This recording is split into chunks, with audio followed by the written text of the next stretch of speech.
कार्यपालिका, विधायिका और न्यायपालिका। और हम चर्चा जो कर रहे हैं वह इसे कर रहे हैं। और प्रीवियस ईयर में यहां से लगभग प्रत्येक वर्ष, इस वर्ष भी 66वीं में भी यहां से पूछा गया है, इसलिए हम प्रीवियस ईयर में क्वेश्चंस को भी डिस्कशन करेंगे, क्वेश्चंस किस तरीके से आया है। ठीक, इसी में हम चर्चा कर रहे थे राष्ट्रपति का, है ना। और राष्ट्रपति के संबंध में जो हम उल्लेख कर रहे थे, तो हमने अब तक जो राष्ट्रपति के संबंध में जो चर्चा की, 2-3 बातें कि राष्ट्रपति है क्या, सबसे एक संवैधानिक प्रमुख होता है, इसका परिचय नहीं। सेकंड, इसमें हम चर्चा किए कि राष्ट्रपति बनने के लिए क्या क्या योग्यता हो। थर्ड, जो हमने कि राष्ट्रपति का निर्वाचन कैसे होता यही था ना, अब तक तो हम लोग यहीं पर थे, है ना। अब इसके बाद क्योंकि एक टॉपिक था, वह था शक्तियां क्या क्या है। और सबसे ज्यादा क्वेश्चन जो आता है, अगर पीटी की बात करें तो ये, और इसके बाद ये, मैंने उसमें 2-3 पॉइंट लिखाए थे, चर्चा में क्यों होता है। एक शब्द हमेशा ध्यान में रखिएगा, जब भी किसी टॉपिक को उठाइएगा, करंट से अगर जोड़ना हो, क्योंकि स्टूडेंट के सामने सबसे बड़ी समस्या होती है करंट से मैं कैसे लिंक करूं। जब भी करंट से जोड़ना हो किसी टॉपिक को, तो एक शब्द जोड़ दीजिए, और वह है विवाद या चर्चा। हमेशा जब भी करंट से किसी टॉपिक को जोड़ना हो, तो नया टॉपिक बन जाता है, या तो विवाद या चर्चा में क्यों रहा है। ठीक है, वो अपने आप आता जाएगा करंट से। चलिए, क्योंकि मैं शक्तियां पहले उल्लेख करता हूं, बाद में ये एक चीज और ध्यान रखिएगा कि जब राष्ट्रपति बन जाता है, तो राष्ट्रपति के हटाने की प्रक्रिया क्या है। एक और शब्द जो छूट गया था, राष्ट्रपति के हटाने की प्रक्रिया क्या क्या होगी, जिसमें आप इम्पीचमेंट मेथड या महाभियोग प्रक्रिया कहते हैं आमतौर पर, तो है ना। तो ये शब्द हम देखें कि पहले ये देख लेते हैं, फिर हम शक्तियों को देख लेते हैं। क्लियर। तो राष्ट्रपति के हटाने की प्रक्रिया क्या है, तो सबसे पहले तो 2-3 प्रक्रिया है।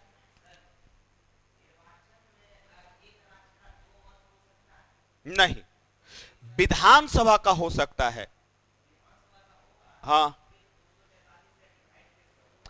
विधानसभा का होगा। अगर किसी राज्य में, क्योंकि सारे राज्य में लगभग विधानसभा है, तो जो निर्वाचित होगा ना, उसी को जोड़ा जाएगा।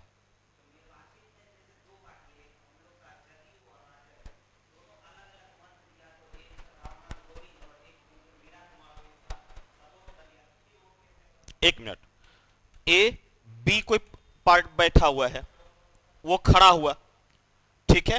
तो एक गोविंद साहब खड़ा हुए, और एक ये मीरा कुमार। अब ये जो है ना, अब वहां पर कोई 1 2 3 4 5 सदस्य है, मान लेते हैं 2 सदस्य है जो जदयू का है, ठीक है। 2 सदस्य है जो आरजेडी का है, क्लियर। और 1 सदस्य है जो एलजेपी का है। तीन दल है, तीनों ने कहा, क्लियर। अब कहा कि भैया मैं किसको, तो प्रेफर किसको करेंगे। हो सकता है कि ये कहेगा कि मैं प्रीफर 1 और 2 वाला से पहले इसको प्रीफर करे, बाद में इसको प्रीफर करे, क्योंकि हटाना नहीं है। प्रेफर किसको करते हैं आप, पहला ये वाला हो सकता है कि पहले इसको प्रीफर करे, 3 और 4, इसको 3 दे दे, इसको 4 दे दे। तो इन सब में जो प्रीफर सबसे नंबर 1 पोजीशन पे कौन है, तब काउंटिंग नंबर 1 पे कौन है, क्योंकि एक संवैधानिक प्रमुख का सिलेक्शन हो रहा है, आप उसको हटा नहीं रहे हैं, उसे प्रीफर करते कि हमारे लिए पहला कौन, फिर दूसरा कौन।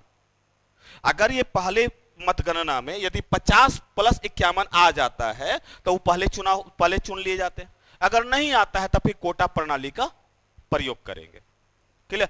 प्रेफर चलता है, हटा नहीं सकते। तो हाँ, तो गुना 1/1000, तो एक मतों की संख्या निकली कि राज्यसभा, ये बिहार में इतने मतों की संख्या है, इतना इसका मत है बिहार का। इसी प्रकार ऐसे यूपी का, तो यूपी की जनसंख्या लगभग 19 करोड़ या 20 करोड़ के आसपास है। अब तो योगी जी ने तो कल तो है जो 22 या 25 करोड़ बोल दिया है। कल योगी जी का ये इंटरव्यू था, कल 22 या 25 करोड़ बोल दिया। तो हम एक, हाँ, तो एक नॉर्मली तौर पर हम 20 करोड़ मान लेते, तो उसके अनुसार पर आप चलिए, लगभग 400 कुछ सीट है ना वहां, 450 के आसपास, 403 है, क्लियर। तो उसके हिसाब से चलिए, क्लियर। तो मतों की संख्या मैंने निकाला ना कि इसका बिहार का वोटिंग मत इतना है, एमपी का इतना है, यूपी का, और सबको जोड़ करके फिर एलएस आरएस करेंगे, यानी कि लोकसभा राज्यसभा। चलिए यहीं पर हम क्लियर भी कर देते हैं एक और पॉइंट।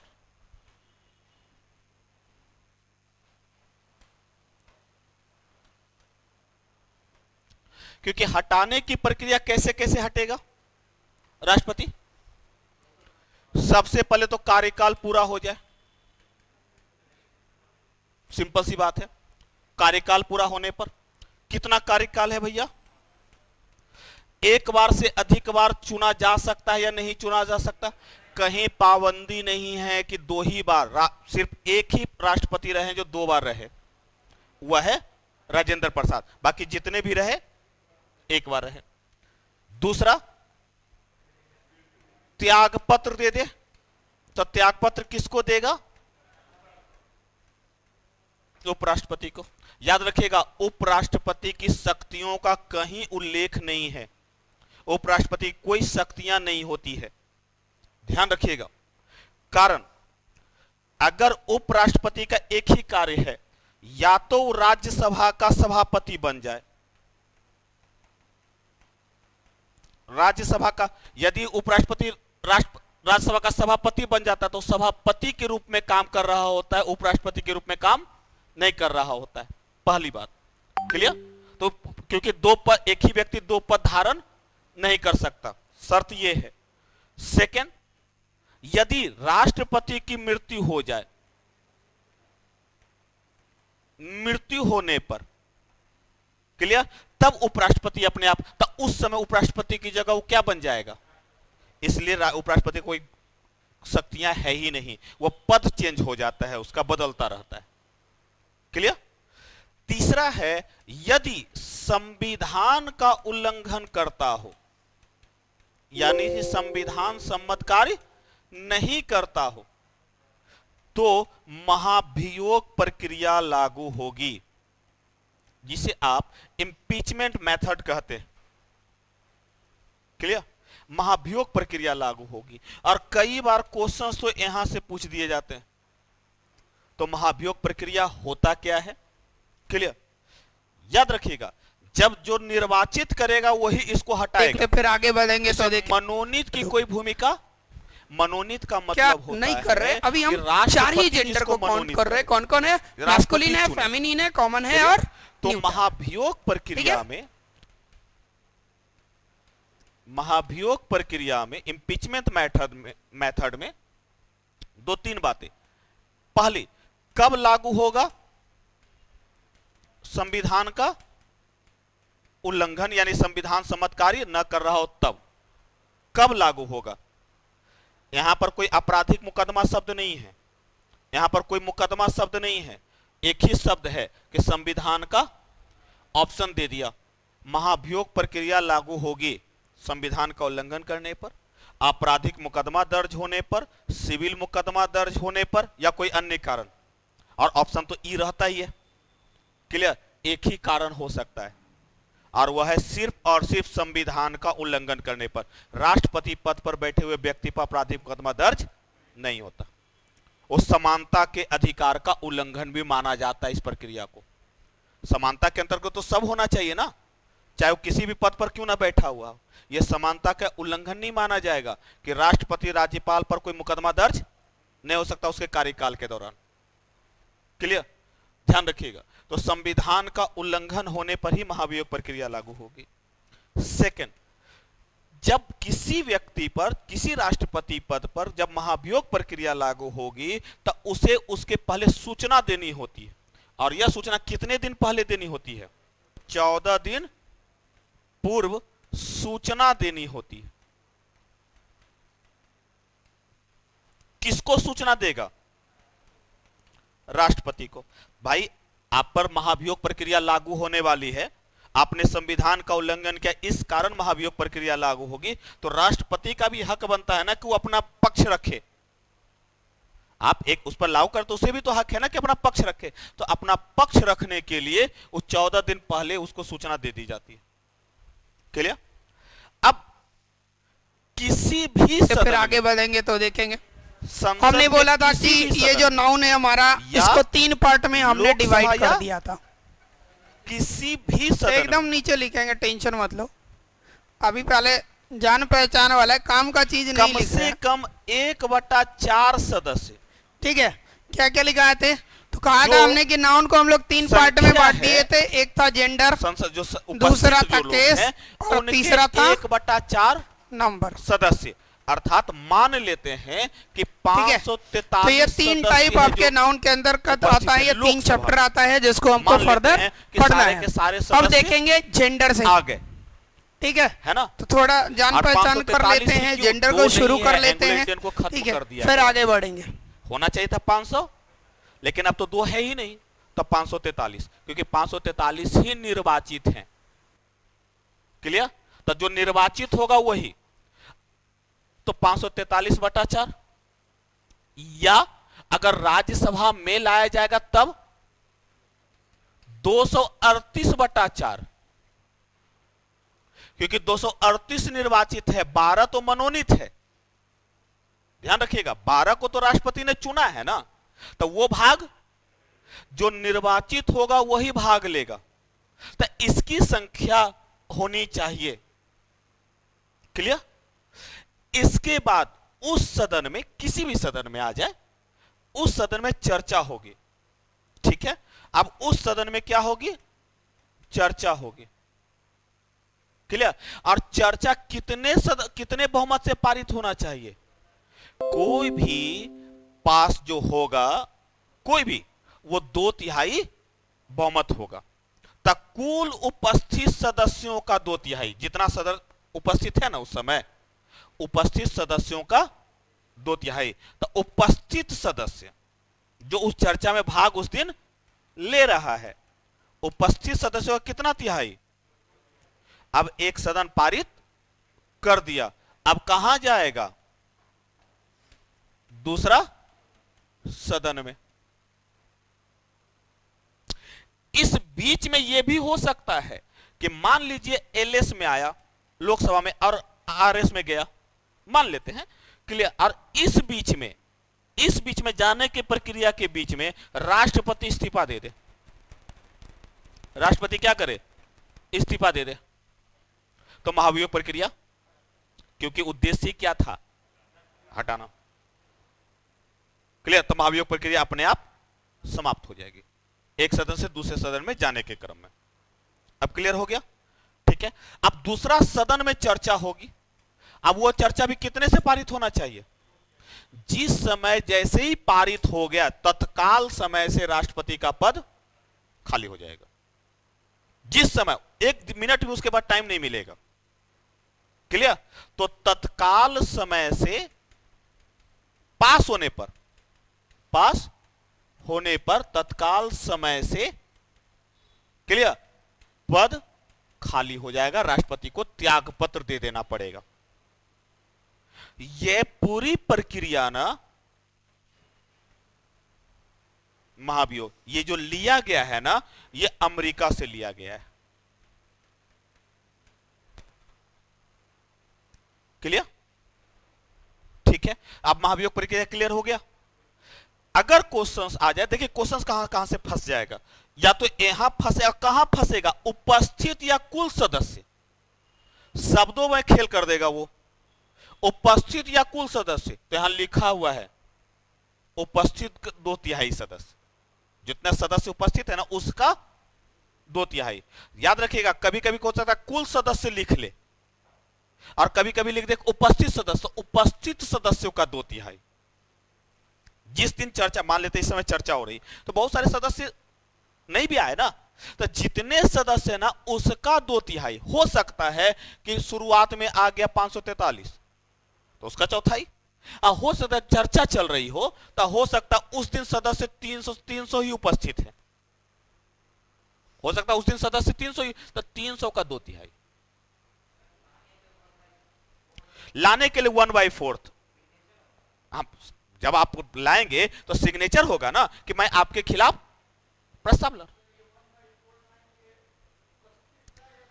आप फुल का नहीं, जितने सदस्य आ जाए, जितने सदस्य है उतना आ जाए।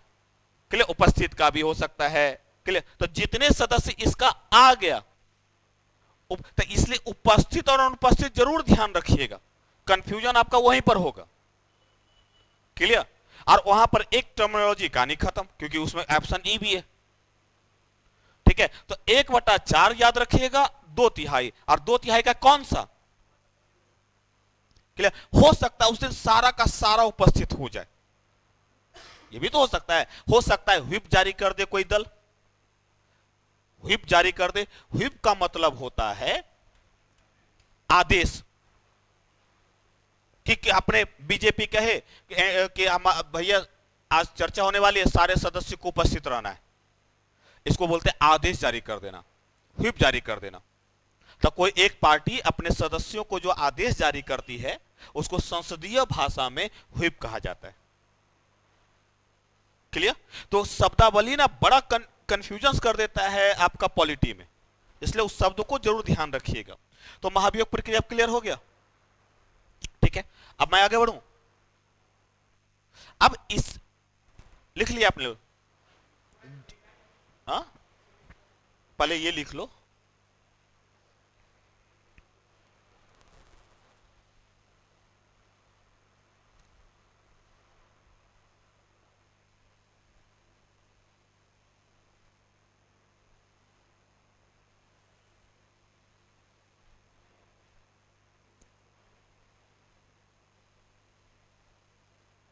आज करंट अफेयर्स का दिन था क्या? आज सैटरडे है, पॉलिटी लिखा हुआ था आज। अच्छा,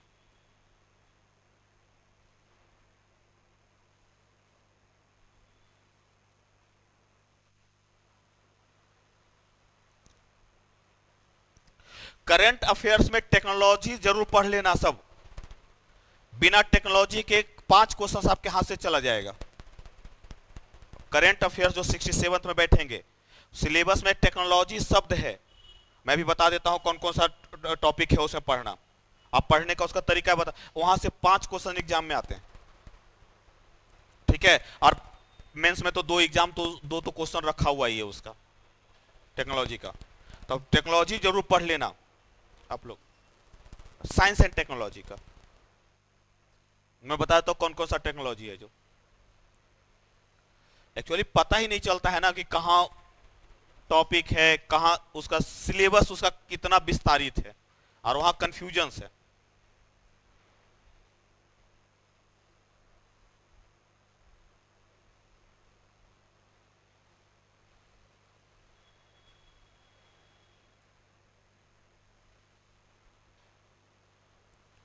अब ये भी शब्द याद रखिएगा, निर्वाचित सदस्य भाग लेता है, मनोनीत नहीं। क्वेश्चंस में अगर दे दे कि कौन सा सदस्य भाग लेता है, तो उसमें लिख दे सभी सदस्य, निर्वाचित और मनोनीत दोनों, कंफ्यूजन करने के लिए डाल सकता है ना। तो सिर्फ निर्वाचित सदस्य भाग लेता है, मनोनीत सदस्य भाग नहीं लेता। हो सकता है कि वो न देकर के 543 238 कर दे। क्लियर, तो ये जो आप शब्द देख रहे हैं ना, ये सभी सदस्य है जो निर्वाचित। क्लियर, तो निर्वाचित सदस्य भाग लेता है, न कि मनोनीत। ठीक है, तो पहले 2 उसमें मनोनीत था ना, अर्थात कितने सदस्य भाग नहीं लेते हैं, अर्थात कितने सदस्य भाग नहीं लेते हैं, तो 12 इधर 2, तो 2 तो खत्म ही हो गया, तो कितने सदस्य भाग नहीं लेते हैं, अब ये काउंट नहीं होगा। ये भी क्वेश्चन पूछा जा, कितने सदस्य भाग नहीं लेते हैं, तो 12 सदस्य भाग, बाकी सब ले सकता है। जितना ज्यादा आप उसको तोड़ सकते हो तोड़िए उसको, ताकि क्वेश्चन उससे छूटे नहीं। क्लियर?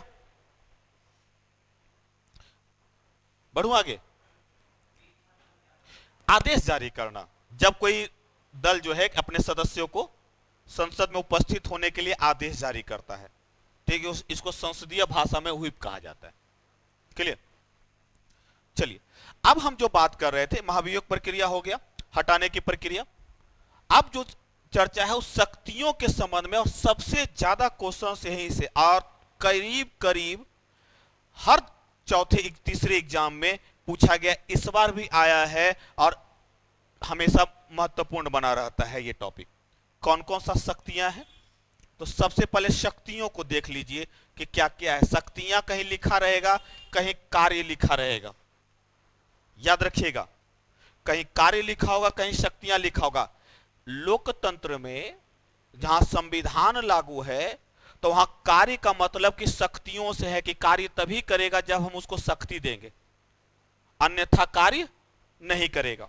क्योंकि जब भी कार्य करेगा वो संविधान से शक्ति प्राप्त करेगा, तभी कार्य करेगा। इसलिए कहीं कहीं ना शक्तियां लिखा रहेगा, कहीं कहीं कार्य लिखा रहेगा। ठीक है, तो कार्य आप तभी करें, आप किसी पद पर चले जाइए, ठीक है, आप कार्य तभी करिएगा जब आपको शक्तियां प्राप्त होगी। और शक्तियां कहां से मिलेगी? तो संविधान से। शक्तियों का महत्वपूर्ण स्रोत है संविधान। क्लियर? अब ध्यान रखिएगा, तो कौन कौन सी शक्तियां हैं? तो सबसे पहले कार्यपालिका शक्ति, इसी को राजनैतिक शक्ति भी बोलते हैं, इसी को आप प्रशासनिक शक्ति भी बोलते हैं, तीनों एक ही है। इसको सीधी सी बात कहे ना तो नियुक्त करने की शक्ति है, नियुक्त करने की शक्ति। जितने भी राष्ट्रपति नियुक्त करेगा किसी को, चाहे इलेक्शन कमीशन का अध्यक्ष हो, कैग का अध्यक्ष हो, चीफ जस्टिस ऑफ इंडिया हो, क्लियर, जितने को भी नियुक्त करेगा, प्रधानमंत्री हो, मंत्री हो, मंत्रियों का आवंटन करना हो, सब का सब नियुक्ति वाला जितने भी शब्द आ जाएंगे, सब के सब कार्यपालिका, राजनीतिक, प्रशासनिक, जो आप कहिए। क्लियर? दूसरा है विधायी शक्ति। संसद के संबंध में जितनी भी शक्तियां आ जाए, संसद के संबंध में जितनी भी शक्तियां आ जाए, सबका सब विधायी शक्ति। कानून बनाना हो, संसद को बुलाना हो, कानून अध्यादेश पारित करना हो, जो भी कानून के संबंध में या संसद के संबंध में जितनी भी बातें आ जाएगी, सब की सब विधायी शक्ति के अंतर्गत आ जाएगी। क्लियर? न्यायिक शक्ति, सैन्य शक्ति, और सबसे बड़ा कंफ्यूजन, सबसे बड़ा कंफ्यूजन और सबसे ज्यादा चर्चा में वह है वैवेयिक शक्ति। वैवेयिक का मतलब होता है अपनी इच्छा अनुसार, लेकिन राष्ट्रपति तो अपनी इच्छा का प्रयोग ही नहीं कर सकता, वो तो साफ साफ रोक है अनुच्छेद 74 में। नहीं, फिर भी वैवेयिक शक्ति का उपयोग यहां पर माना जाएगा। कब? जब परिस्थिति चेंज हो जाए तब। कौन कौन सी परिस्थिति हम अभी चर्चा करेंगे, कब वैवेयिक शक्ति का प्रयोग राष्ट्रपति करता है और कब नहीं कर सकता। इसलिए सबसे ज्यादा चर्चा में यही क्वेश्चन, और सबसे ज्यादा इसलिए मैंने भी कहा ना कि जब आपको करंट अफेयर्स जोड़ना हो बंधु, तो हमेशा तो यहां पर वैवेयिक शक्ति आ जाएगा। जब भी आपको कंफ्यूजन होगा यहीं से, और याद रखिएगा सबसे ज्यादा मेंस में जो क्वेश्चन पूछा जाता है वह यहीं से पूछा जाता है, यहां से बहुत कम पूछे जाते हैं। इसी को जोड़ देता है बेसिक चीजों से। इसलिए मैं बार बार कहता हूं कि हर टॉपिक को आप बांट लीजिए। जब भी आप पढ़िएगा किसी टॉपिक को, हर टॉपिक को ना डिस्ट्रीब्यूट कर दीजिए कि इसमें आएगा क्या क्या, आपको ना किसी चीज की समस्या ही नहीं आएगी। इसीलिए बार आप जब भी बनाइएगा, तो पिछले क्लास में मैंने कहा था कि बनाने से पहले फॉर्मेट जरूर तैयार रखिएगा। मैंने कहा होगा कि फॉर्मेट जरूर रखिएगा। फॉर्मेट जो बनाना सीख गया वो तो लगभग क्वेश्चंस का आंसर बन जाएगा। जैसे मैं आपको जो नोट्स दे रहा हूं वो सब का सब सिनॉप्सिस में है, जो भी आपको दिया है। लिखाना तो एक अलग बात है, जो नोट्स दे रहा हूं सबका सब माइंड मैप में है कि नहीं है। माइंड मैप जिस दिन आप बनाना सीख जाइएगा ना, आपको वही टॉपिक इजी लगने लगेगा। अब मेंस का क्वेश्चन बाहर इससे नहीं पूछा जाता। जैसे आज अभी तो आया नहीं है, ठीक है, वो भी आपको दूंगा। तो उससे बाहर आज तक मेंस क्वेश्चन ही नहीं पूछा गया, चाहे यूपीएससी हो चाहे वो बीपीएससी हो। क्लियर? तो यही चीज कि आपके पास अगर माइंड मैप तैयार करने की क्षमता आ गई, आपके लिए वो टॉपिक आसान हो जाएगा। हाँ,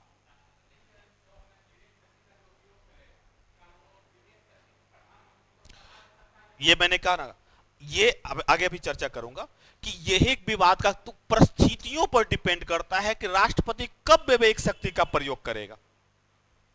परिस्थितियां डिपेंड करती है। यदि कोई सरकार मजबूत हो, जैसे इंदिरा गांधी की सरकार, अभी वर्तमान सरकार मोदी की सरकार जब मजबूत हो तो राष्ट्रपति जस्ट लाइक एज ए कठपुतली, एज ए रबर स्टैम्प। लेकिन जिस समय गठबंधन की सरकार रहेगी, खींचातानी की सरकार रहेगी, उस समय एक पद अपने आप मजबूत हो जाता है। क्लियर? तो डिपेंड्स ऑन सिचुएशन की परिस्थितियां कैसी है उसकी, ठीक है। हम चर्चा करेंगे जब कलाम साहब थे तब क्या हुआ था, प्रणब मुखर्जी के दौर में भी परिस्थितियां, इसलिए केस स्टडी हमेशा साथ साथ चलता चला जाता है। क्लियर? तो यहां पर तो कौन कौन सी शक्तियां हैं, कार्यपालिका, राजनीतिक, प्रशासनिक, तो 4 से 5 प्रकार की शक्तियां। इसी में आप ना आपातकालीन शक्ति जोड़ दीजिए, इसी में आप ना अध्यादेश जारी करने की शक्ति जोड़ दीजिए, है ना। तो ये आगे हम इसी में चर्चा करेंगे। क्लियर? तो कौन कौन, तो पहली हम शक्ति कौन कौन सा है,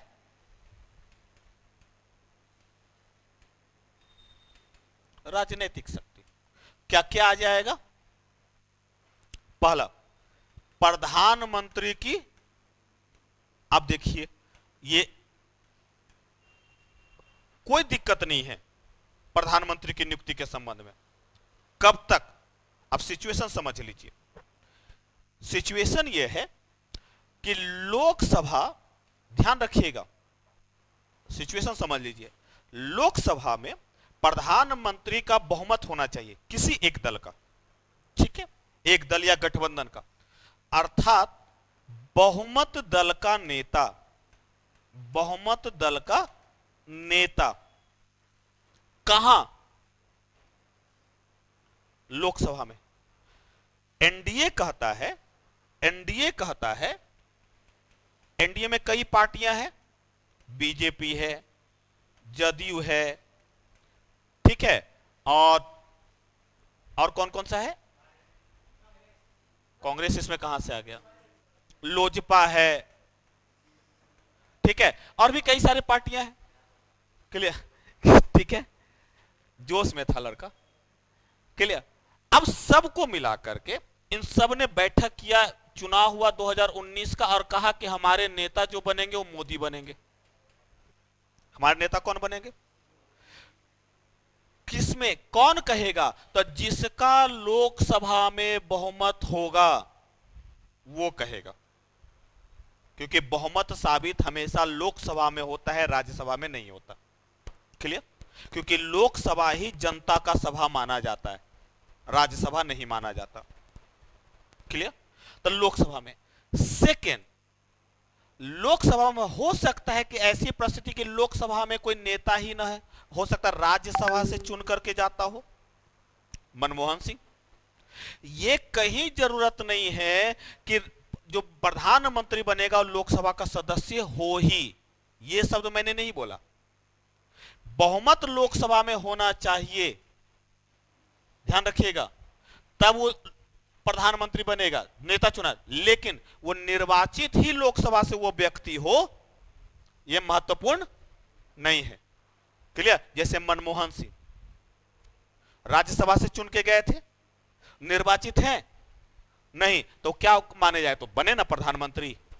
क्लियर? मोदी बनारस से चुन करके गए, जनता ने चुना तो लोकसभा के सदस्य भी हैं और प्रधानमंत्री बने।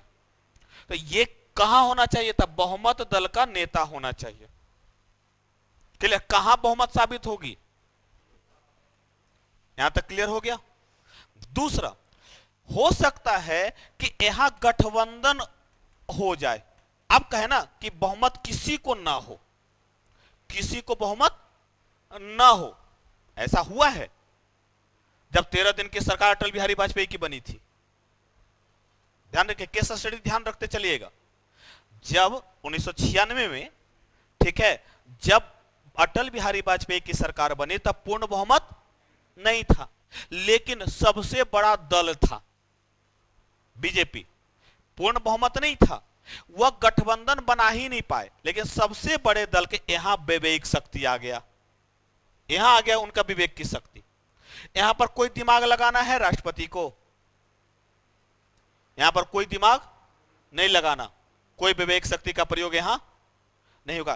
कब होगा? जब गठबंधन न बना हो या बहुमत न मिला हो या त्रिशंकु सभा बनी हो, त्रिशंकु सभा बनी हो। त्रिशंकु का मतलब होता है किसी को बहुमत न मिलना, क्लियर, किसी को न मिला हो, तब वहां राष्ट्रपति अपने विवेक का, उसको अब ये समझ में आ गया कि किसी को तो बहुमत ही नहीं मिला है, तो मैं किसको बुलाऊंगा? तो राष्ट्रपति इंतजार करता है, या तो गठबंधन बना लो भैया और 272 सीट लेकर के आ जाओ लोकसभा में, तब मैं आपको बना दूंगा। नहीं बना, अगर आप 272 नहीं लाए ना, तो आप कम से कम जो बड़ा दल होगा उसको राष्ट्रपति बुलाएगा। यहां अपने विवेक का प्रयोग, अब उसको राष्ट्रपति समय दे देगा कि भाई 7 दिन में बहुमत साबित करो, 13 दिन में बहुमत। ये राष्ट्रपति के ऊपर डिपेंड करता है कि बहुमत साबित करने के लिए कितना दिन, ये हो गया उसकी विवेक। इसलिए मैंने कहा सिचुएशन पर डिपेंड करेगा, उस सिचुएशन कब है।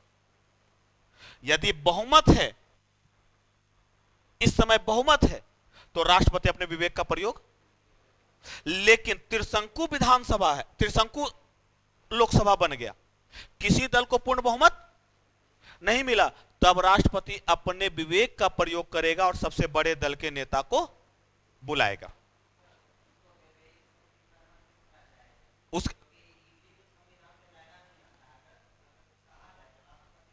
ये कहीं लिखा हुआ नहीं है, ये कहीं लिखा हुआ नहीं है। राष्ट्रपति अपने हो सकता है मैं भी मान लेते हैं कि गठबंधन जो है ना, हो सकता है यूपीए, अब यूपीए बना ले, हो सकता है जैसे उदाहरण स्वरूप कर्नाटक, कुमार स्वामी की सरकार, सीट कम लेकिन बन गए क्या? सीएम। कुछ भी है भारत में, हां देखिए, नैतिकता कहता है बड़ा दल को, यह लिखा हुआ इसलिए उसका विवेक है, यह शब्द लिखा हुआ नहीं है, यह उसका विवेक है। हां, ये विवाद का विषय बन जाता है। इसलिए मैंने कहा ना कि विवाद जब भी जाएगा ना, तो एक टॉपिक बन जाता है हमेशा विवाद, तो कहां चलता? विवेक में विवाद। यहां पर कहां विवाद कीजिएगा, यहां तो पूर्ण बहुमत है। विवाद तो तब होगा ना जब किसी को मिले ही नहीं। ऐसे ऐसे प्रधानमंत्री, देवगौड़ा को देख लीजिए, नहीं, जब प्रधानमंत्री बने तो बहुमत दूर दूर तक नहीं था उनका, दूर दूर तक बहुमत नहीं था उनका, क्लियर। प्रधानमंत्री के पद धारण कर लिया। निर्दलीय विधायक आपके बगल में झारखंड, निर्दलीय रहे मधु कोड़ा, जो पूर्व मुख्यमंत्री रहे हैं झारखंड के, निर्दलीय, उनको बना दिया गया। ऐशो आराम की जिंदगी जीने के लिए 25,000 या करोड़ का घोटाला भी हुआ उस समय, उसके बाद, क्लियर। अब लाइफ आराम से जिएगा। अरे 6 साल 7 साल तो तिहाड़ में ही तो रहना है। आप अगर आप इतना घोटाला कर ले और 10 साल रह भी लीजिएगा, जिंदगी में उतना नहीं कमाइएगा। जेल में भी 10 साल रह लिया, उसके बाद पैसा ही पैसा। भारत में यही तो समस्या रह गई कि संपत्ति को नहीं ले पाता है, ईडी रोक देता है, तब तक केस चल रहा है तब तक। लेकिन समस्या तो यही है ना, भ्रष्टाचार का, क्लियर। तो कब, तब विवेक शक्ति का कब प्रयोग करेगा? क्लियर हो गया। तो पहला सिचुएशन में, तब यहां पर जब गठबंधन की भूमिका आ जाए यानी त्रिशंकु, तब राष्ट्रपति विवेक शक्ति का तो इसमें तो कोई समस्या ही नहीं है अब इसी की सलाह पर, इसके सलाह पर मंत्री की नियुक्ति करेगा।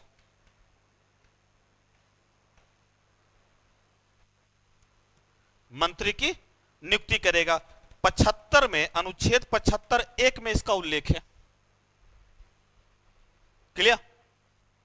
अनुच्छेद 75(2) में इसका उल्लेख है। ठीक है, आर्टिकल में, क्योंकि आर्टिकल के अनुसार ही चलेंगे ना। अब जो मंत्री बनेगा उसको आवंटित करेंगे ना पद।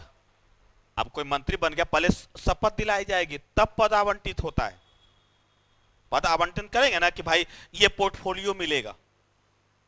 पोर्टफोलियो का मतलब होता है उसको मंत्रालय कौन सा मिलेगा। ठीक है, तब मंत्रालय देने के लिए अब कौन देगा मंत्रालय? तो वो राष्ट्रपति देगा। प्रधानमंत्री, कहीं प्रधानमंत्री नहीं करेगा, प्रधानमंत्री सिर्फ सलाह देगा कि आप इसको दे दीजिए। तो मंत्रियों का विभाग आवंटन करेगा, विभाग का आवंटन करेगा, मतलब बंटवारा मंत्रालय देगा। क्लियर?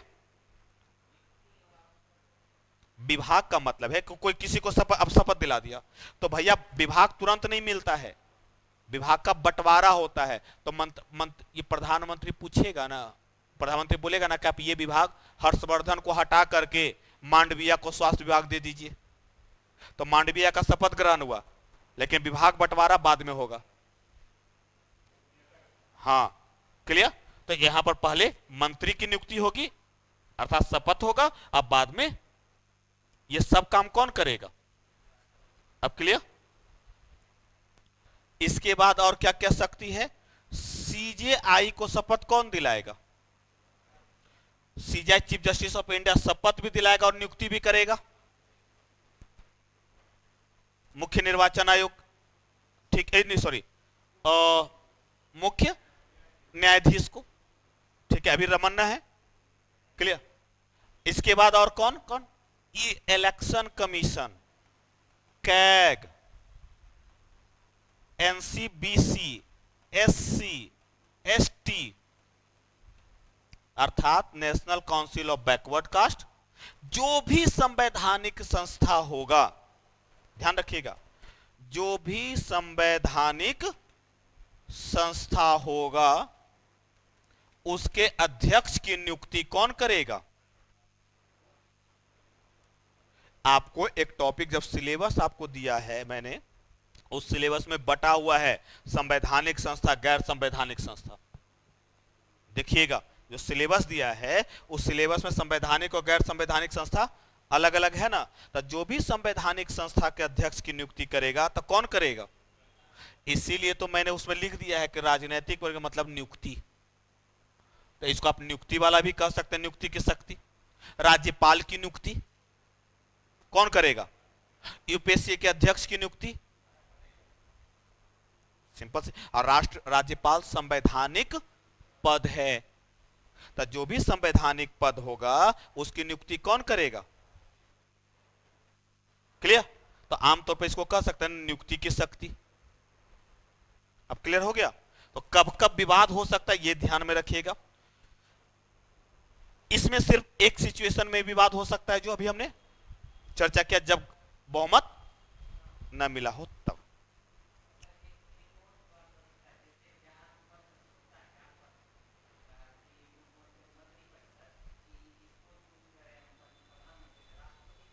नहीं कर सकता, नहीं कर सकता राष्ट्रपति कि हम प्रधानमंत्री चाहे इसको तो राष्ट्रपति उसको चुनना पड़ेगा। कोई भी बात नहीं। हाँ, उस पर अगर आपराधिक मुकदमा तो राष्ट्रपति, प्रधानमंत्री खुद ही नहीं करेगा क्योंकि विपक्ष उसको करने ही नहीं देगा। विपक्ष, लोकतंत्र में विपक्ष की भूमिका बहुत महत्वपूर्ण होती है। आज भले नारा दे रहा है ना कांग्रेस मुक्त भारत, लेकिन अगर कांग्रेस या विपक्ष खत्म हो जाए तो डिक्टेटरशिप आ जाएगा। और ये 1975 में हुआ है ऐसा। उस समय विपक्ष नहीं था, तो इंदिरा गांधी अपने तरीके से चल रही थी।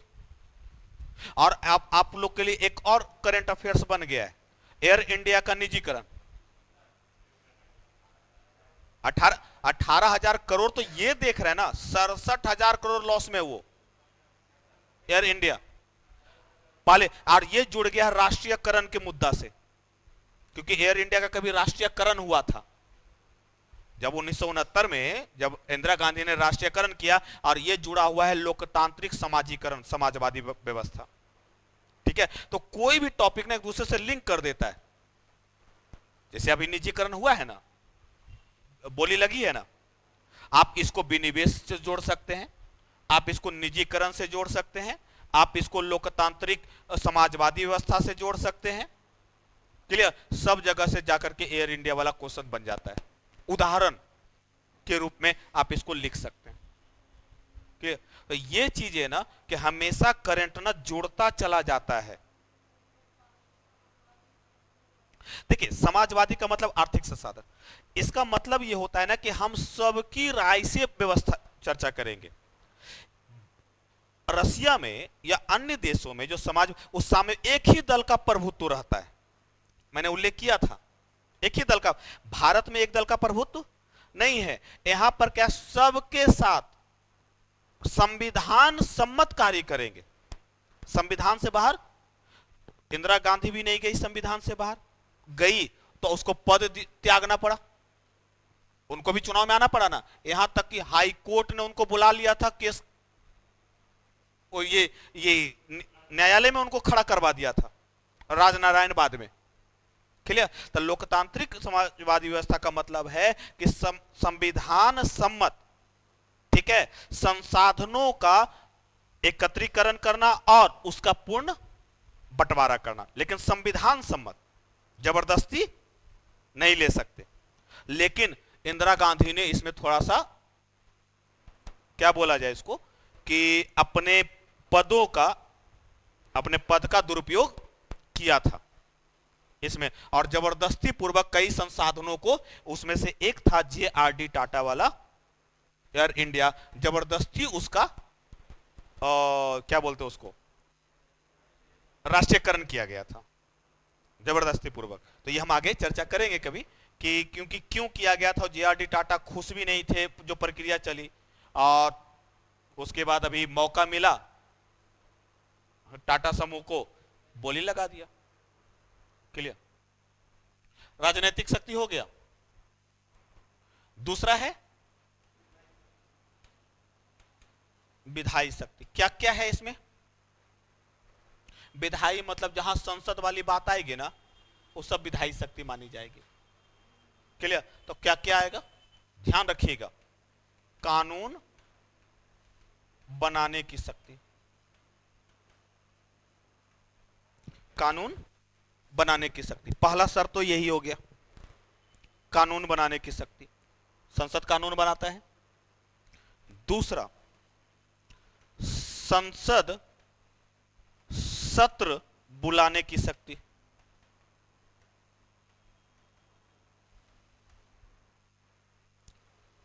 विधायी शक्ति के अंतर्गत आ जाएगा। तीसरा, संयुक्त अधिवेशन बुलाने की शक्ति,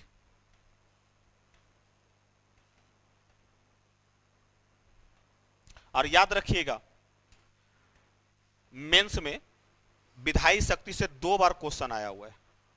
बीपीएससी के मेंस में डायरेक्ट पूछा है 2 बार। एक बार तो डायरेक्ट पूछा है कि राष्ट्रपति के विधायी शक्तियों का उल्लेख करें, स्ट्रेट फॉरवर्ड क्वेश्चन है। और दूसरा क्वेश्चन एक बार पूछा है कि राष्ट्रपति के विधायी शक्तियों का उल्लेख करते हुए इसकी आलोचनात्मक व्याख्या कीजिए।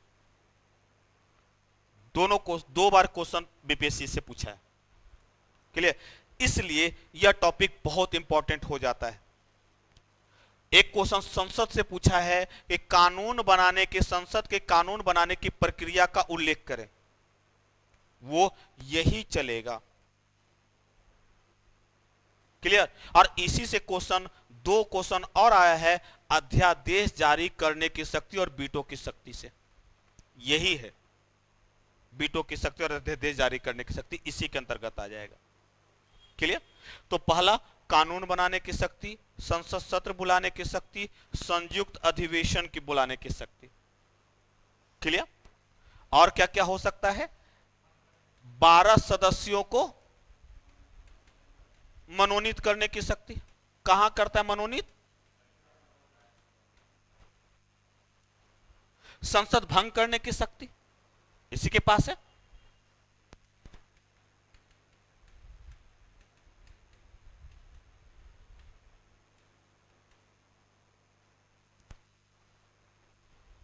क्लियर? तो ये सभी, इसमें जो आपको पढ़ना है वो ये पढ़ना है मेनली रूप से। इसमें जो आपको पढ़ना है ये एज ए पीटी के अनुसार है। क्लियर? लेकिन पीटी और मेंस के अनुसार ये आ जाता है, और कंफ्यूजन यहां कहीं नहीं है, यहां कहीं नहीं कंफ्यूजन। कंफ्यूजन यहां इसलिए नहीं कि संसद का क्योंकि संसद जो बना होता है, ध्यान रखिएगा, जो संसद बना होता है वह लोकसभा, राज्यसभा और राष्ट्रपति से मिलकर बना होता है। संसद जो बना होता है वो लोकसभा, राज्यसभा और राष्ट्रपति से मिलकर के बना होता है। तो लोकसभा सत्र में है ही नहीं, राज्यसभा तो कौन बुलाएगा अंतिम रूप से? कानून बनाने की शक्ति किसके पास है? जब तक ये तीनों पारित नहीं करेगा अंतिम रूप से, तब तो कोई कानून बनेगा ही नहीं। इसलिए ना संसद जब आप पढ़िएगा ना तो वहां क्वेश्चन दोहराव हो जाता है, यही वाली प्रक्रिया वहां भी पढ़िएगा। क्लियर? तो यहां पर ध्यान लीजिए, कानून बनाने की शक्ति किसके पास है? राष्ट्रपति के पास। अब कानून में क्या क्या आएगा बंधु? कानून का मतलब क्या होता है? ध्यान रखिएगा, कानून में क्या क्या आएगा। तो पहला शब्द आएगा कानून में कि यदि लोकसभा, राज्यसभा पारित कर दे तो उसको राष्ट्रपति भेज दे, राष्ट्रपति पास कर देगा तो कानून बन जाएगा। अध्यादेश जारी करने की शक्ति, अध्यादेश इसको कहते हैं ऑर्डिनेंस। अध्यादेश जारी करने की शक्ति इसी के पास है, ऑर्डिनेंस। और तीसरा क्या है? वीटो की शक्ति।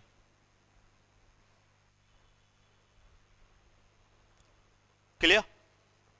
इसी के पास है। क्वेश्चन यहां से भी आया है, क्वेश्चन यहां से भी आया कि राष्ट्रपति को वीटो जारी कर, राष्ट्रपति को कौन कौन से वीटो अधिकार प्राप्त हैं, राष्ट्रपति के वीटो जारी करने के अधिकारों की आलोचनात्मक। एक क्वेश्चन तो ये है। दूसरा क्वेश्चन ये है कि लोकतंत्र में वीटो की शक्ति तथा अध्यादेश जारी करने की शक्ति लोकतांत्रिक प्रक्रिया को किस प्रकार नुकसान पहुंचाती है? यह संसदीय लोकतांत्रिक प्रक्रिया के विपरीत है, कैसे?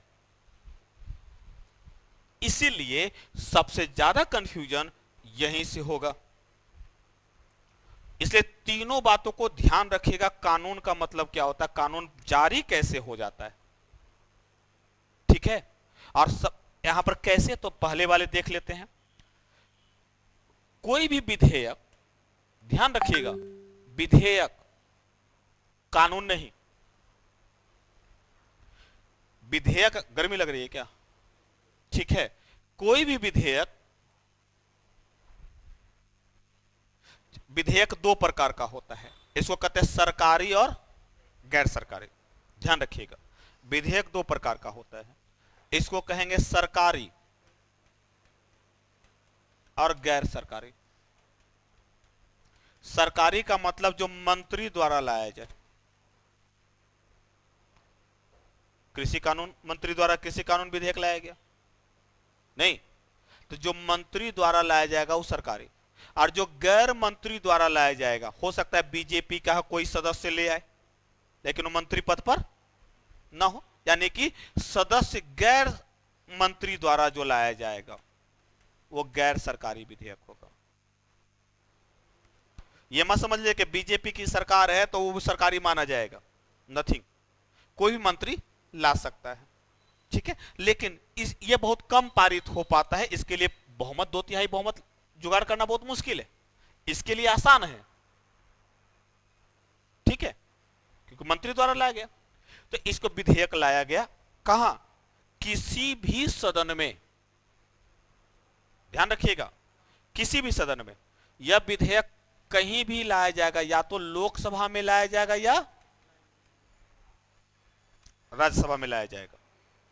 ठीक है, मान लेते हैं कि लोकसभा में लाया गया, हो सकता है कि लोकसभा में ले आए। ठीक है, तो मान लेते हैं कि यह जो विधेयक है वो लोकसभा में कोई विधेयक आया,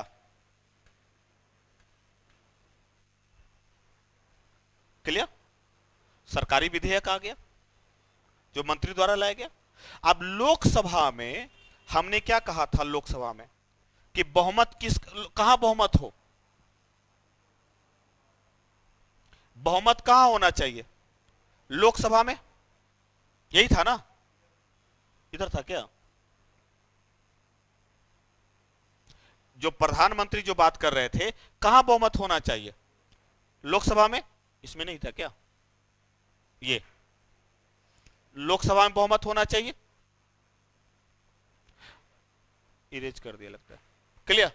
अब विधेयक, अब लोकसभा में बहुमत होगा तो लोकसभा बहुमत पारित, क्योंकि बहुमत है तो लोकसभा उस विधेयक को क्या करेगा, कितना बहुमत से, सामान्य 2/3 बहुमत से, सिर्फ लोकसभा, ये सिर्फ और सिर्फ सामान्य कानून के संबंध में बात कर रहे हैं, संविधान संशोधन के संबंध में नहीं।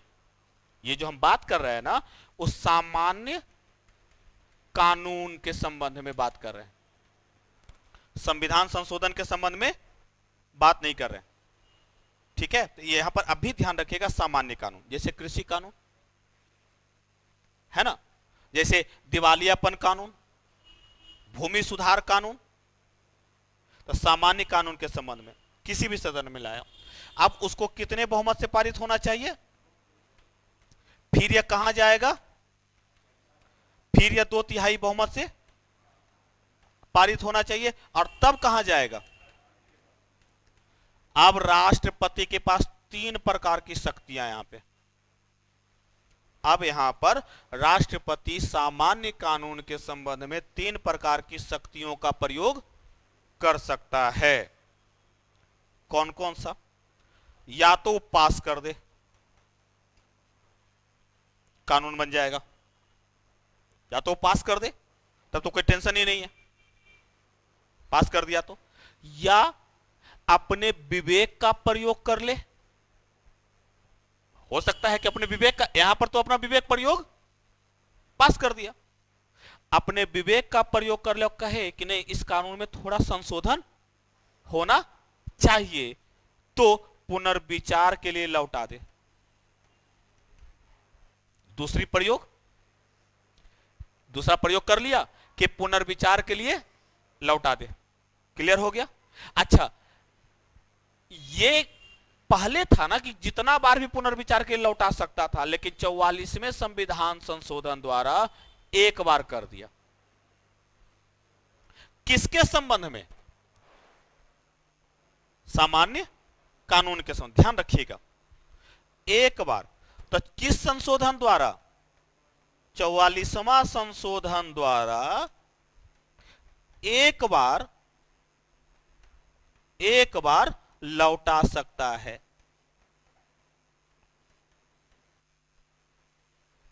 दोबारा, यही तो था क्वेश्चन 66वां वाला मेंस में, इसी से तो जुड़ा हुआ था कि शैतान बच्चा बात ना माने तब क्या करेगा बुजुर्ग। शैतान बच्चे के पास शक्ति है, बहुमत है ना, और बुजुर्ग के पास क्योंकि सीमित हो गया, एक ही बार लौटा सकता है। भाई हम तुमको सलाह दिए, मानो, नहीं मानेंगे, ठीक है तुमको जो करना करो, लाओ मैं साइन कर देता हूं, क्लियर। इसलिए क्वेश्चंस को ना जितना तोड़ सकते हैं तोड़िएगा। जब क्वेश्चंस ना मेंस का समझ में आए ना, आप क्वेश्चंस को ना तोड़ दीजिएगा, फाड़ मत दीजिएगा, ठीक है, तोड़ दी, आपको ना क्वेश्चंस इजी लगने लग जाएगा। बीपीएससी मेंस का हमेशा 4 क्वेश्चन पूछता है एक क्वेश्चन में, 3 से 4 क्वेश्चन पूछता है एक साथ। इसलिए जब क्वेश्चन पढ़ेगा तो लगेगा भैया पूछ क्या रहा है, पूछ क्या रहा है। वहां पर तकलीफ से बचने के लिए अब क्वेश्चंस को तोड़िए और तुरंत माइंड मैप तैयार कर लीजिए कि इसमें ये लिखा जाएगा। माइंड मैप क्वेश्चन पढ़िए और उसका तुरंत माइंड मैप तैयार कर लीजिए रफ पेपर में। पीछे का एक पेज ले लीजिए, अब पीछे में एक पेज में रफ पेपर कर लीजिए कि इसमें क्या क्या लिखा जाए, क्योंकि लिखते समय आप भूल जाते हैं। इसके बाद क्या, जब आपके पास माइंड मैप तैयार है कि इसमें क्या लिखा जाएगा, तब क्वेश्चंस नहीं भूलेगा, पीछे पलट करके देख सकते हैं।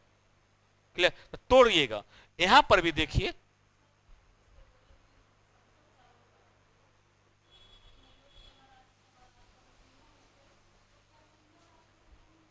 हां अभी हम आएंगे, वो अध्यादेश बोलते हैं। संसद का मतलब क्या होता है? विधायिका मैंने उस दिन भी कहा था जब शासन मैंने बताया था, ठीक है, आपको पहले वाले पेज पर ही मैंने कहा था।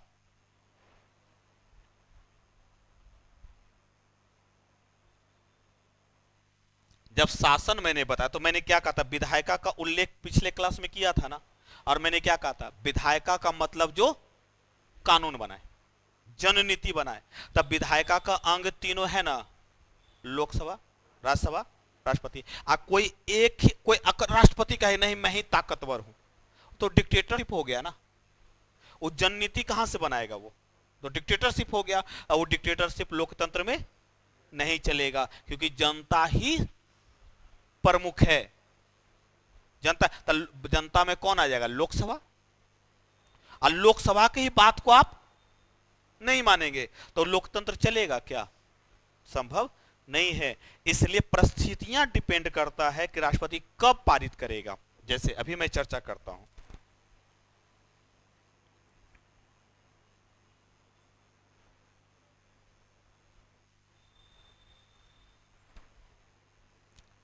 अब राष्ट्रपति यहां पर एक सदन पारित कर दिया, लोकसभा राज्यसभा से पारित हो गया, तो कहां अब राष्ट्रपति के पास कितनी शक्तियां हैं? पहले तो वो क्या करे, या तो कोई समस्या, दूसरा क्या करे,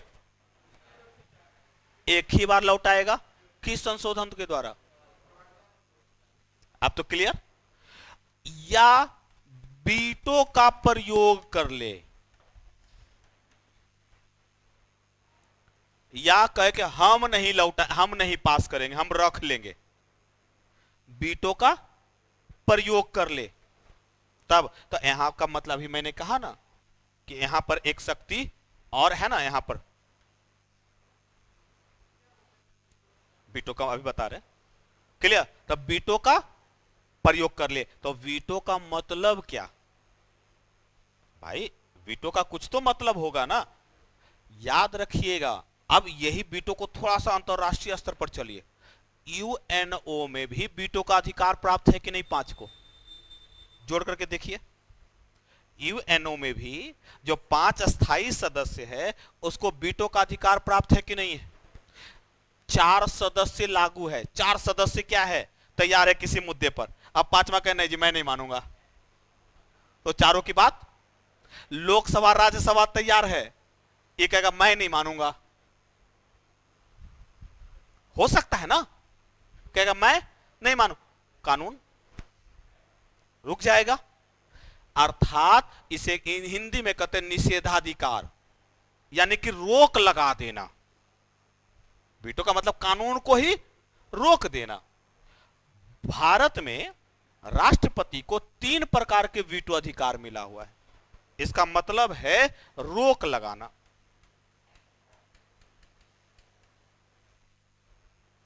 किस पर रोक लगाना? क्लियर? किस पर रोक लगाएगा? कानून बनने पर।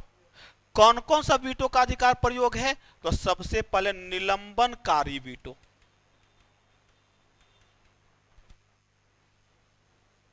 इसका प्रयोग पेप्सू अधिनियम के रूप में राजेंद्र प्रसाद ने सबसे पहले किया था। निलंबनकारी वीटो सबसे पहले किसने किया था?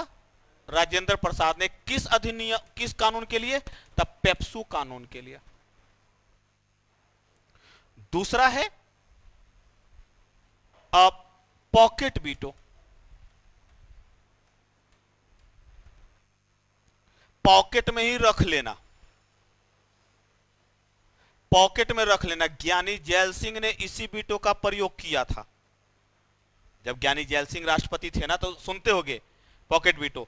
पॉकेट का मतलब अपने पॉकेट में रख लेना, ना हम उसको आगे बढ़ाएंगे ना हम उसको तुमको देंगे हम।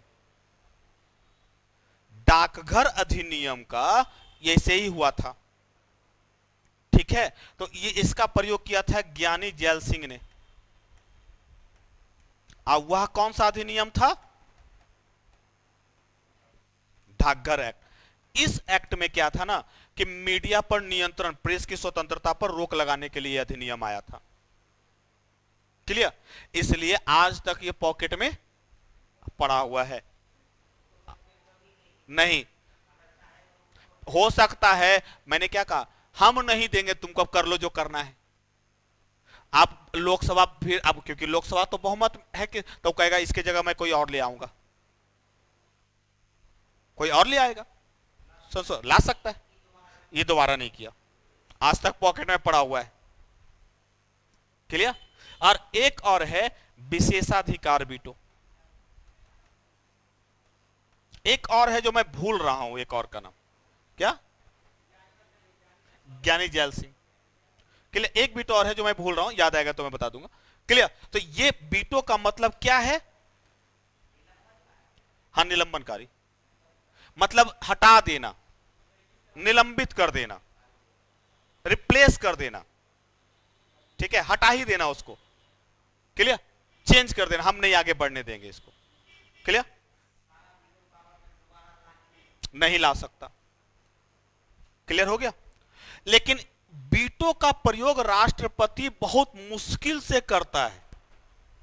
ऐसा हो कि वीटो का प्रयोग हर बार कर ले राष्ट्रपति, तो लोकसभा की भूमिका नगण्य नहीं हो जाएगी, लोकतांत्रिक प्रक्रिया चल पाएगी। आप चुनते हैं तो लोकतांत्रिक डिक्टेटरशिप नहीं आ जाएगा। इसलिए भारत में वीटो का प्रयोग बहुत ही रेयर ऑफ रेयरेस्ट केसेस हुआ है, अन्यथा वो भी दो जगह इसका मिलता है, एक राजेंद्र प्रसाद वाला और एक ज्ञानी जैल सिंह वाला। अगर ऐसा होता कि राष्ट्रपति प्रत्येक वीटो का प्रयोग, प्रत्येक बार वीटो का प्रयोग कर लेता, तो संसदीय लोकतंत्र चल नहीं पाता, नहीं, इस उल्लंघन हो जाता, लोकतंत्र नहीं सफल हो पाता। क्लियर? तो इसलिए वीटो की शक्ति पर राष्ट्रपति प्रयोग बहुत कम कर पाता है। क्लियर? अब क्या आया, ये तो क्लियर हो गया लोकसभा राज्यसभा वाला। अब आता है अध्यादेश जारी करने के। तीन प्रकार की शक्ति हो गया। एक शक्ति तो हो गया आपका लोकसभा राज्यसभा सामान्य कानून वाला, जिसमें आपने क्या देखा,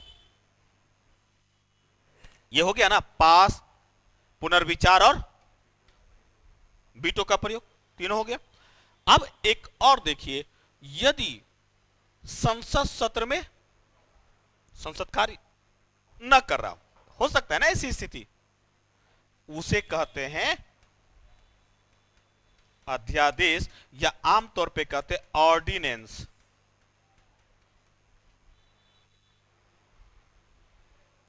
कब लागू होगा अध्यादेश? अब देखो, पहले कहां से आ रहा था? लोकसभा से, फिर कहां जा रहा था? राष्ट्रपति में। या एक प्रक्रिया यह भी हो सकती है राज्यसभा से लोकसभा में। अब कहां आया?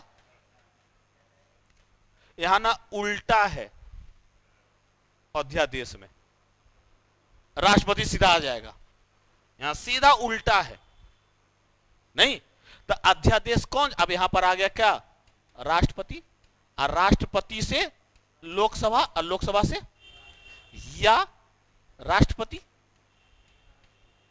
राज्यसभा या लोकसभा। उल्टा चल गया ना। ये तीनों कौन है? संसद के अंग है कि नहीं है? ये तीनों कौन है? संसद ही कानून बना रहा है कि नहीं बना रहा?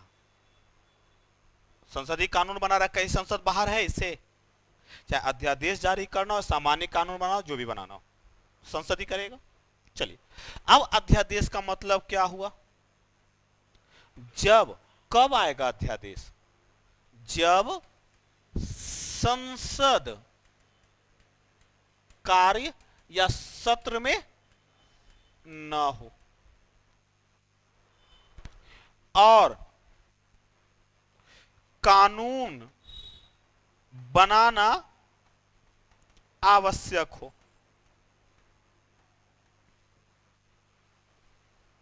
कोई ऐसी परिस्थितियां क्रिएट हो जाए जिसपे कानून बनाना आवश्यक हो जाए। नहीं, ये इसका उल्लेख अनुच्छेद 123 में मिलता है और यहां से स्पेशल क्वेश्चन आया हुआ है, सिर्फ अध्यादेश से क्वेश्चन अब बीटो से पूछा गया। क्लियर? जब कानून बनाना आवश्यक हो और संसद सत्र में न हो, तब राष्ट्रपति कानून बनाता है। कानून बनाता है किसकी सलाह पर? प्रधानमंत्री या कैबिनेट, है ना? तब कैबिनेट की सलाह पर या मंत्रिपरिषद यानी प्रधानमंत्री की सलाह पर वो क्या करता है? कानून बना देता है। और राष्ट्रपति उसको क्या दे देगा? मान्यता दे देगा। वह कानून जो सामान्य कानून की तरह ही पूरे देश में लागू हो जाएगा। क्लियर? यहां पर कहीं अब समस्या नहीं है। ठीक, मैंने क्या लाना चाहिए, तो यहां पर राष्ट्रपति नहीं, अभी तक तो, क्योंकि प्रधान साफ साफ लिखा हुआ है सब कुछ हम आपको देंगे लेकिन क्योंकि भारत में अध्यक्षात्मक प्रणाली नहीं है, संसदीय प्रणाली है। अमेरिका में अध्यक्षात्मक प्रणाली है, प्रेसिडेंशियल रूल है। वहां सब काम कौन करेगा? यहां सब काम संसद करेगा। क्लियर? अब कानून लेकिन 6 सप्ताह के अंदर या संसद सत्र में पहली बैठक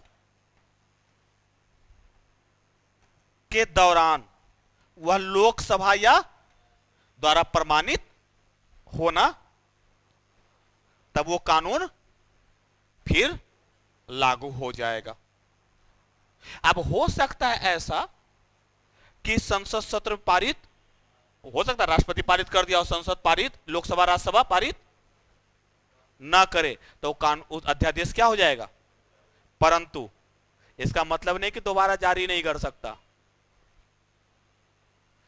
जितना बार चाहे राष्ट्रपति उतना बार जारी कर सकता है। रोक जम्मू कश्मीर में अनुच्छेद 356 के प्रयोग के लिए कई बार जारी हुआ है,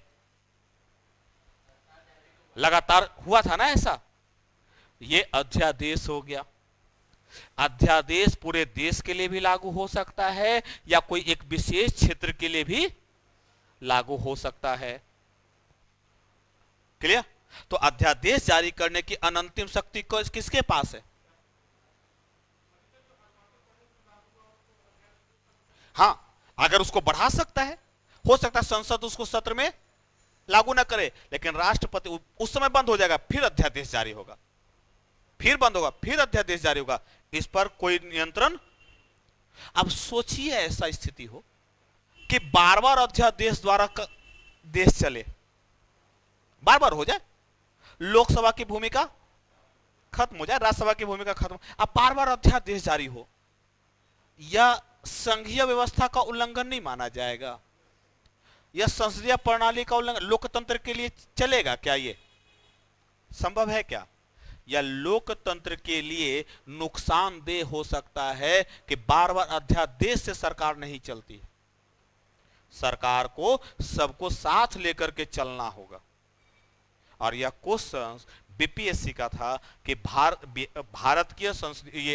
भारत में संसद द्वारा या राष्ट्रपति द्वारा अध्यादेश जारी करने की शक्तियों का उल्लेख करें, यह संसदीय लोकतंत्र के लिए कितना नुकसानदायक है।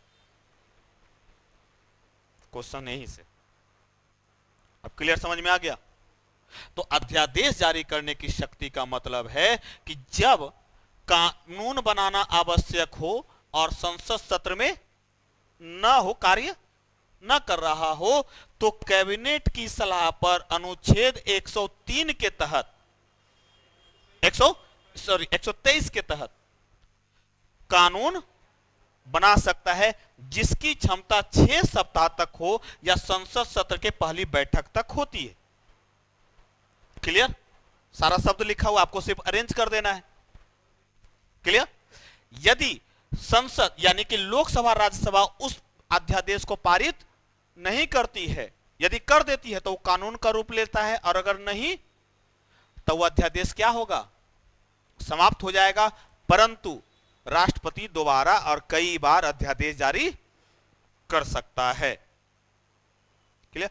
परंतु संसदीय लोकतांत्रिक व्यवस्था में यह प्रक्रिया लोकतंत्र के लिए काफी नुकसानदायक है,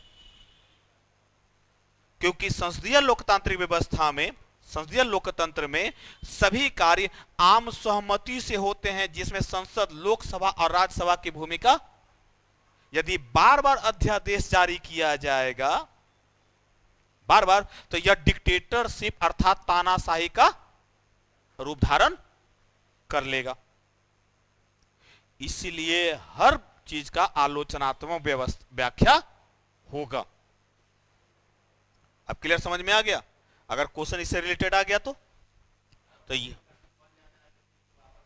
क्या कानून बन गया? कृषि कानून। कानून वापस नहीं होता। ये जो डिमांड है ना किसान के नाम पर, ये मेरी निजी राय ये है कि ये एक सिर्फ और सिर्फ राजनीतिकरण की गई है और कुछ नहीं। कोई भी कानून वापस करने का मतलब समझ रहे हैं आप? प्रत्येक दबाव समूह खड़ा हो जाएगा कल और कहेगा कानूने वापस कर दो। कानून में संशोधन किया जा सकता है। बार बार सरकार बुलाई है कि आप बताइए कि इस कानून में क्या क्या, तो सीधे कहता हम बात ही नहीं करेंगे, कानून ही समाप्त कर दो। बात में क्या था? बात था यह कि कानून ही समाप्त कर दो। कानून समाप्त संसद द्वारा पारित कानून है, जहां लोकसभा पूरे देश का बैठा हुआ है। कानून कैसे खत्म कर देगा? तो फिर दूसरा समूह भी आकर के खड़ा हो जाएगा, कल को हिंसा फैलाएगा जाति के नाम पर, कहे कानून ही खत्म कर दो, तब क्या करेगा संसद? लोकतंत्र चलेगा क्या? कानून में संशोधन हो सकता है। इसलिए सुप्रीम कोर्ट ने भी कमेटी गठित की थी, ये जाने को तैयार ही नहीं। किसान के नाम पर भले जितना कर लो, इस सबको पता है कि क्या आप लोगों ने कानून पढ़ा होगा, कानून पढ़ा होगा। और इस बार तो नहीं आया है क्वेश्चन बीपीएससी मेंस में, अगली बार संभावना बनती है इकोनॉमिक्स वाला पार्ट में। क्लियर? तो कानून समाप्त, अगर कानून समाप्त कर दिया जाए तो कोई भी दबाव, इसे कहते हैं दबाव समूह। पॉलिटी में एक टॉपिक पढ़ना है, दबाव समूह, प्रेशर ग्रुप।